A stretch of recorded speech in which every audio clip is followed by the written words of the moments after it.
Welcome to BSc Main Physics class. Paper 4, Atomic and Molecular Physics, Semester 5. BSc Main Physics, Semester 5, Paper 4, Atomic and Molecular Physics. And this is class number 2, Bohr atom model problems.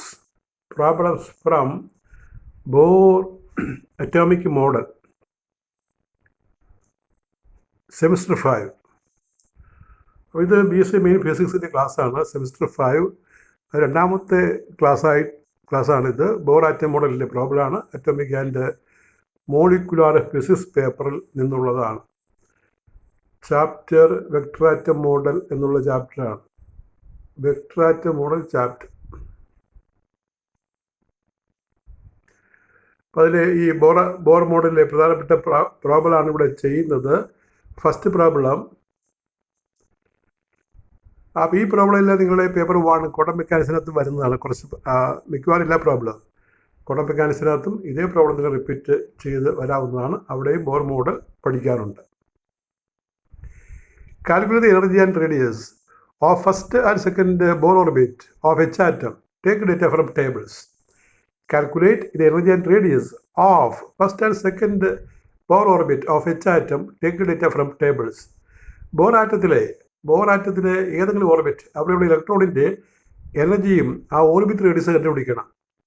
First second ഓർബിറ്റാണ് എടുക്കേണ്ടത്. അവയിലുള്ള ഈ electron energy, orbital energy എന്ന് പറഞ്ഞാൽ ഇലക്ട്രോണിൻ്റെ എനർജിയാണ്. അതുപോലെ ഈ bore orbit radius കണ്ടുപിടിക്കണം. ഡേറ്റ എല്ലാം ടേബിൾസ് നിന്നാണ് എടുക്കേണ്ടത്. നിങ്ങളെ മാത്തമാറ്റിക്കൽ ക്ലാസ് ടേബിൾസ് അതിൽ നിന്ന് കിട്ടും എല്ലാ ഡേറ്റയും. അല്ലെങ്കിൽ ഡേറ്റ എല്ലാം പഠിക്കാവുന്നതേ ഉള്ളൂ. ഈ പ്രോബ്ലത്തിനകത്ത് എല്ലാ ഡേറ്റയും കൊടുക്കുന്നുണ്ട്. അവയെല്ലാം കോൺസ്റ്റൻറ്റുകളാണ്. നമ്മൾ ഈ പേപ്പറിനകത്ത് ഓർത്തിരിക്കേണ്ട കോൺസ്റ്റൻറ്റുകളാണ്. പല സ്ഥലത്ത് ഇത് അപ്ലൈ ചെയ്യുന്നുണ്ട്. അതുകൊണ്ട് ഇതിപ്പോഴേ കാണാതെ പഠിക്കുന്നത് സൗകര്യമായിരിക്കും. അപ്പോൾ എനർജി കാണുന്ന ഇക്വേഷൻ W - (4/8ε0² n²h² എന്നാണ് അതിൻ്റെ ഇക്വേഷൻ.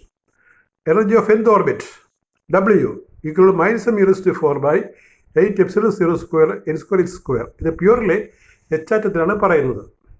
മറ്റാറ്റമാണെങ്കിൽ മുകളിലത്തെ റിലേഷൻ മാറും. -mz² എന്നാകും.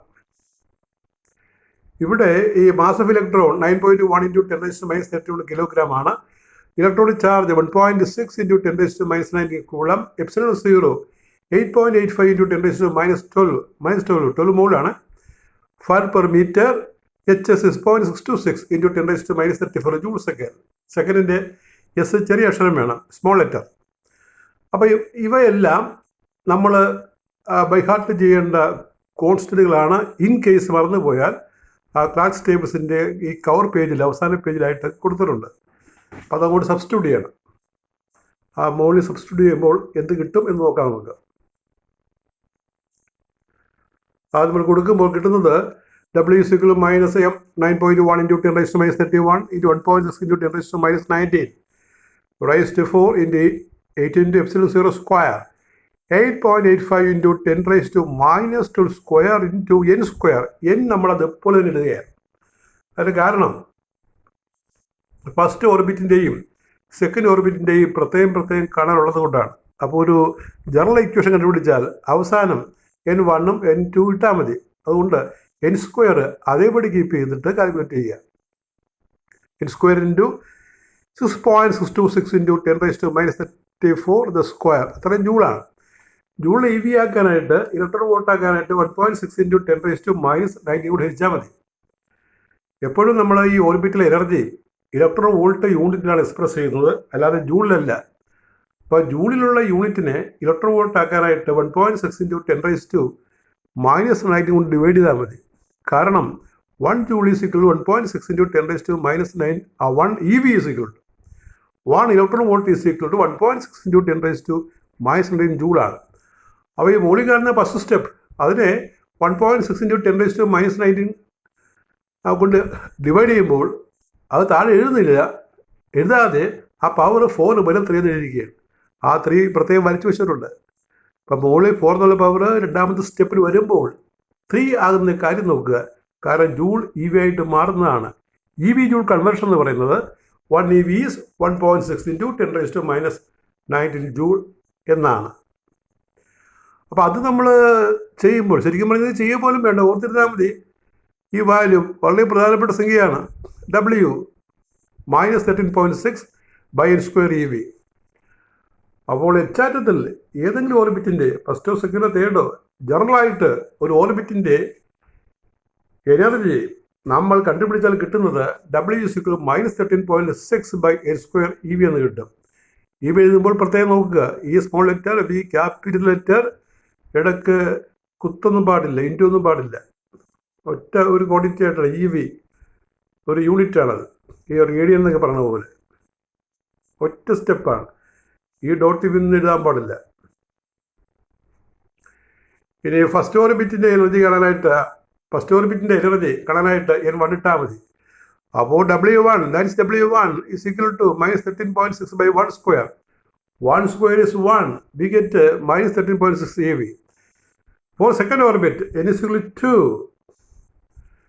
That is W2 equal to -13.6 by 2 square. That is equal to -13.6 by 4 equal to -3.4 EV.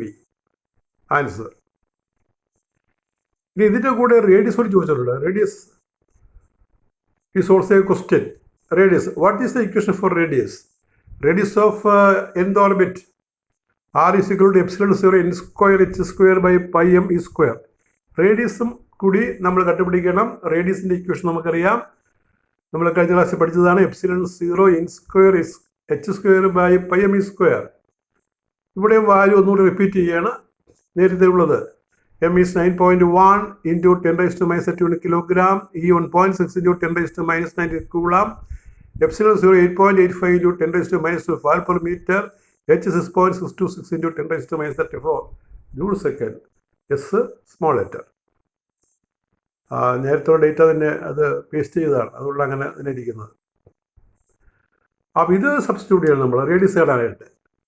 Therefore R is equal to 8.85 into 10⁻⁻12 into h square 6.626 into 10⁻⁻34 the square by pi into 9.1 into 10⁻⁻31 into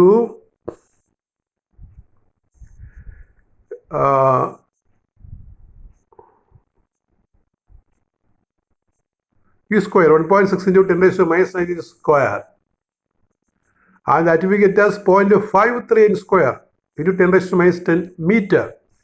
ആ n square മുകളിലുണ്ട്, അതുകൊണ്ട് 0.53 n square into 10⁻⁻10 metre.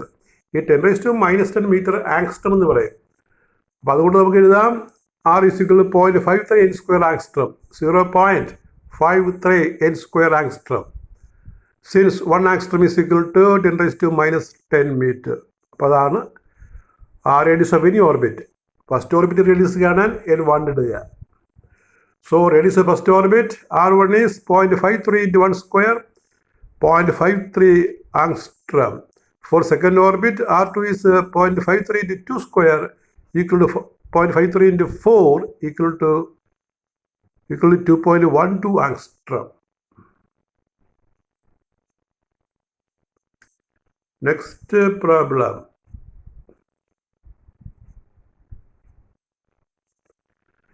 ഈ frequency of spectral line കണ്ടുപിടിക്കാനാണ്. Frequency spectral line ശരിക്കും പറഞ്ഞാൽ ഇത് hydrogen സ്പെക്ട്രത്തിൽ വരുന്ന ഒരു കേസ് കൂടിയാണ്. ബോർസ് ഫ്രീക്വൻസി കണ്ടീഷൻ എന്ന് പറയും. ക്വസ്റ്റ്യൻ നോക്കുക.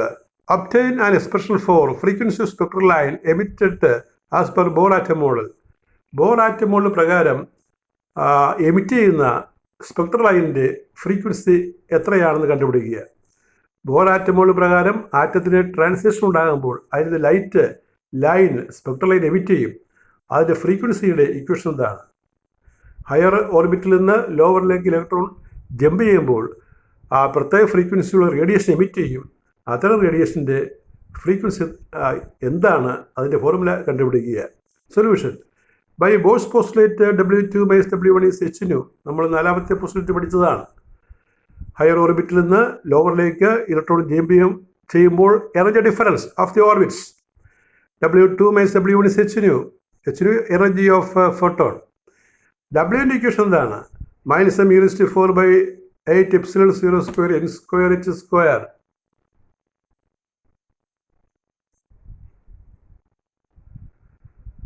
That is minus m e raised to 4/8 epsilon 0 into square h square. That is W2. Minus. Subtract ചെയ്യണ എനർജി വാല്യൂ മൈനസ് ആണ്, അതുകൊണ്ട് 2 minus. Minus M E raise to 4/8 epsilon 0 square n1 square h square is h nu. അപ്പോൾ nu ആകുമ്പോൾ 1/h കൊണ്ട് എഴുതിയാൽ മതി. അതിൻ്റെ ഇപ്പുറത്തെ 1/h കൊണ്ട് എടുത്താൽ മതി. കോൺ ഫാക്ടർ എടുക്കണം. കോൺ factor M E raise to 4/8 epsilon square h square എന്നുള്ള ഒരു വാല്യൂ എടുക്കുമ്പോൾ നമുക്ക് രണ്ടാമത്തെ ടേം 1/n1 സ്ക്വയർ പ്ലസ് ആയിട്ട് വരും. അത് ആദ്യം എഴുതി -1/n2 സ്ക്വയർ എഴുതി. അപ്പോൾ ന്യൂ കാണുമ്പോൾ ആ എച്ച് കൊണ്ട് അങ്ങോട്ട് വിളിച്ച് പറയുമ്പോൾ എച്ച് ക്യൂബിഡ് ആകും. Nu is M E raise to 4/8 epsilon 0 square H cubed into 1/n1 square -1/n2 square. Equation number next equation number 2.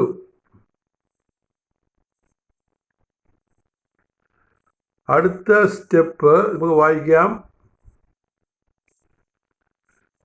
Hence frequency new ഈ c/λ c × 1/λ. ഈ 1/λ നമ്മൾ ന്യൂ ബാർ എന്ന് പറയും. ന്യൂ ബാറിനെ വിളിക്കുന്ന വേവ് നമ്പർ. ഫ്രീക്വൻസി കാണാൻ പറഞ്ഞാൽ wave number കണ്ടാലും മതി. ഫ്രീക്വൻസി ന്യൂ ആണ്, അത് c/λ ആണ്. ന്യൂ ബാർ 1/λ ആണ്. ഇപ്പോൾ ന്യൂ ബാറാണ് ഇവിടെ കാണുന്നത്, വേവ് നമ്പർ. അപ്പോൾ ന്യൂവിനെ നമുക്ക് c ന്യൂ ബാർ എന്ന് കൊടുക്കാം. അത് ക്രോസ് മൾട്ടിപ്ലൈ ചെയ്യുമ്പോൾ കിട്ടും. ഈ 1/λ c ന്യൂ ബാർ ആണല്ലോ. അപ്പോൾ c ന്യൂ ബാർ അത് കൊടുക്കുമ്പോൾ c nu bar is m e raised to 4/8 epsilon 0 square h cubed into 1/n1 square -1/n2 square. ആ c കൂടി താഴെ കൊണ്ടുവരണം. Nu bar is equal to m e raised to 4/8 epsilon 0 square h cubed c into 1/n1 square -1/n2 square എന്ന് വരും.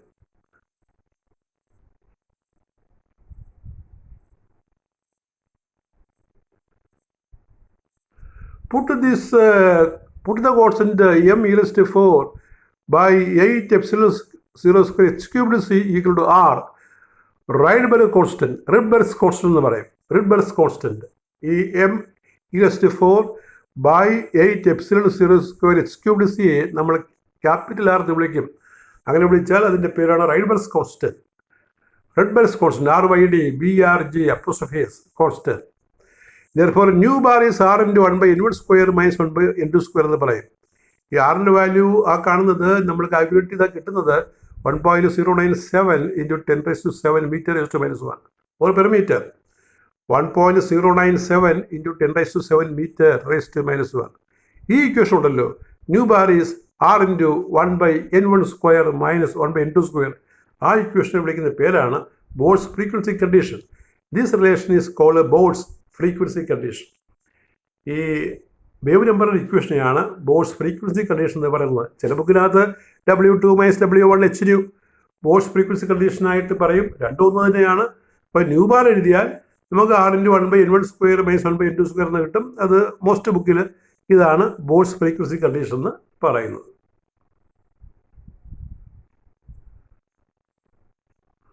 അടുത്ത problem. Calculate the maximum wavelength that hydrogen in its ground state can absorb. What would be the next maximum wavelength? Calculate the maximum wavelength that hydrogen in the ground state can absorb. What would be the next maximum wavelength?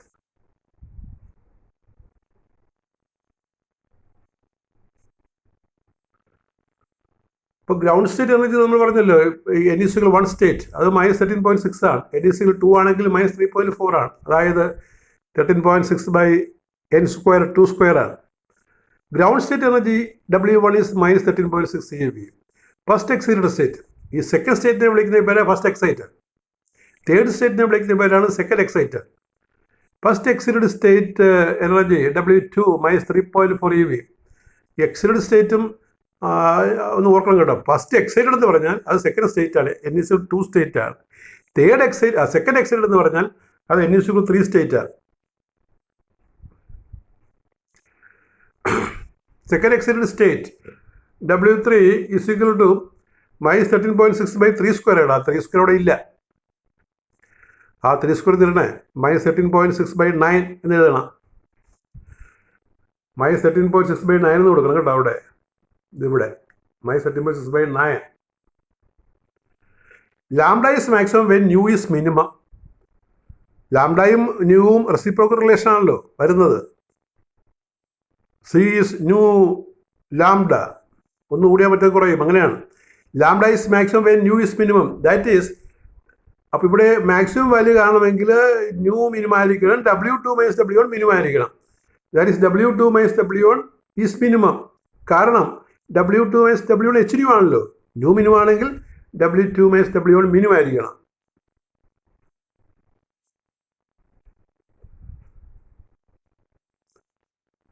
ഇപ്പോൾ minimum wave length പറയണം. Minimum wave length ആദ്യ രണ്ട് പൊസിഷനും തമ്മിലുള്ള വ്യത്യാസമാണ്. W2 - W1 is hc/λ. ലാംഡാണ് കാണേണ്ടത്. ആ H ന്യൂവിനെ നമ്മൾ c/λ എന്ന് കൊടുത്തു. W2 - W1 is equal to -3.4 minus 13.6. അതിൻ്റെ വാല്യൂ കണ്ടുപിടിക്കുന്നതാണ്. അത് നമുക്ക് കിട്ടുന്നത് -3.4 plus 13.6 is equal plus 10.2 EV. അതിൽ ജൂളാക്കി പറയുമ്പോൾ 10.2 × 1.6 × 10⁻⁻19 ജൂൾ. അത് മുകളിലോട്ട് കൊടുക്കുമ്പോൾ കിട്ടുന്നത് 10.2 × 1.6 × 10⁻⁻19 ഈസ് ഈക്വൽ ടു ഇപ്പുറത്ത് H 6.626 × 10⁻34 × C 3 × 10⁸ cross multiply. Lambda is equal 6.626 × 10⁻34 × 3 × 10⁸ 10.2 × 1.6 × 10⁻⁻19 equal to 122 × 10⁻⁻9 meter. That is 122 nanometer, and this is the maximum wavelength. ഇനി അടുത്ത നെക്സ്റ്റ് മാക്സിമം വേവ് ലെങ്താണ്. അപ്പോൾ നെക്സ്റ്റ് മാക്സിമം വേവ് ലെങ്ത് ആകുമ്പോൾ ഈ N is 1 സ്റ്റേറ്റും N is 3 സ്റ്റേറ്റും എടുക്കണം. N is 3 state അങ്ങനെ എടുക്കണം. For this W2 - W1 should be next minimum. That is W2 - W1. ഈ -13.6/9 ഉണ്ടല്ലോ, അതാണ് W3 എന്ന് പറയുന്നത്. W3 കൂടെ എടുക്കേണ്ടത്. സോ W2, അപ്പോൾ പുതിയ W2 ആട്ടോ, അത് W3ക്ക് തുല്യമാണ്. W2 - W1 is -13.6/9. അത് -1.51 ആണ്. -13.6 അത് 12.1 EV എന്ന് കിട്ടും. അപ്പോൾ അതിന് കറസ്പോണ്ടിലേക്ക് ലാംഡ കിട്ടുന്നത് മുകളിലത്തെ രീതിയിൽ കണ്ടുപിടിക്കുമ്പോൾ കിട്ടുന്നത് 6.626 × 10⁻34 × 3 × 10⁸. ഫോർമുല മുകളിലുണ്ട്. 3 × 10⁸8/12.1 × 1.6 × 10⁻⁻19 is equal to 103 × 10⁻⁻9 meter. That is equal to 103 nanometer, since 10⁻⁻9 meter is 1 nanometer. ഇതാണ് നെക്സ്റ്റ് മാക്സിമം വേവ് ലെങ്ത്. ആദ്യത്തിനേക്കാൾ കുറവായിരിക്കും. Lambda is 103 nanometer. അടുത്ത problem. A hydrogen atom in a state having a binding energy of 0.85 EV. അത് നാലാമത്തെ state ആയിട്ട് 13.6/4² ആണ് ഈ value വരുന്നത്. 4². A hydrogen atom in a state having binding energy of 0.85 EV makes a transition to the state with a excitation energy 10.2. Excitation energy 10.2 വരുന്നത് second state ആണ്. Excitation എനർജിയാണ്. 10.2 വരുന്നത് 3.4 സ്റ്റേറ്റ് ആണ്. Calculate the energy of the emitted photon. ആ excitation എന്ന് വായിക്കണം. എന്താണ് excitation എന്ന് പറഞ്ഞാൽ? Excitation energy is the of A state is the energy difference between that state and ground state. ഒരു ഗിവൺ സ്റ്റേറ്റിൻ്റെ എക്സൈറ്റേഷൻ എനർജി എന്ന് പറഞ്ഞാൽ ആ സ്റ്റേറ്റും ഗ്രൗണ്ടും ആയിട്ടുള്ള -13.6 ആയിട്ടുള്ള എനർജി ഡിഫറൻസ് ആണ്. Given excitation energy of the state delta is 10.2 EV. Watts the meaning? W2 - W1, or we can write U2 - E1. U2 - E1 is 10.2. U2 is E1 plus 10.2. നമ്മൾ -E1 right side കൊണ്ടുവരുമ്പോൾ ഇപ്പോൾ ground state എനർജിയാണ് E1, which is minus 13.6 plus 10.2. That is minus 3.4 EV. ഈ minus 3.4 EV എന്ന് പറഞ്ഞാൽ N=2 state ആണ്. അവിടെ excitation energy വരുന്നത് 10.2 ആണ്. So it is given that the transition is from state of energy minus 0.85 EV to minus 3.4 EV state ആണ്. ഇപ്പോൾ 10.2 excitation energy ഉള്ള സ്റ്റേറ്റ് മൈനസ് 3.4 EV സ്റ്റേറ്റ് ആണ്. അപ്പോൾ 0.85 EV ബൈൻഡിങ് എനർജി ഉള്ള സ്റ്റേറ്റിൽ നിന്ന് ഇതിലേക്കാണ് ട്രാൻസിഷൻ. അപ്പോൾ അതിന് കറസ്പോണ്ടിങ് ആയിട്ടുള്ള വേവ് ലെങ്ത് അല്ലെങ്കിൽ ഫ്രീക്വൻസി കണ്ടുപിടിക്കാനാണ്.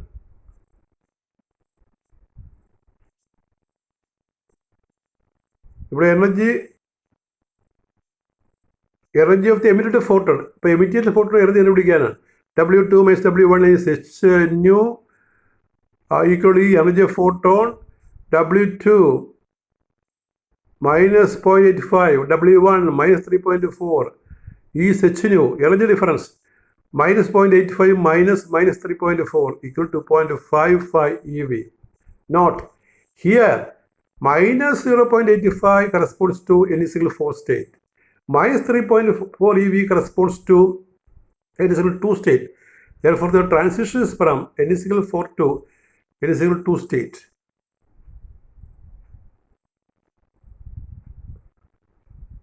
അപ്പോൾ ഒരു സ്റ്റേറ്റിനെ നമുക്ക് അതിൻ്റെ എനർജി തന്ന് പറയാം, അല്ലെങ്കിൽ എക്സൈറ്റേഷൻ എനർജി തന്നിട്ട് പറയാം.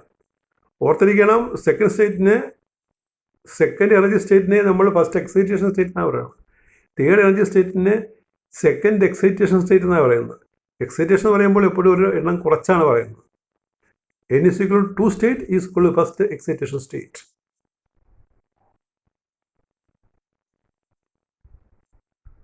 And that is all with your second lecture on atomic and molecular physics, spectroatom model chapter. Thank you very much.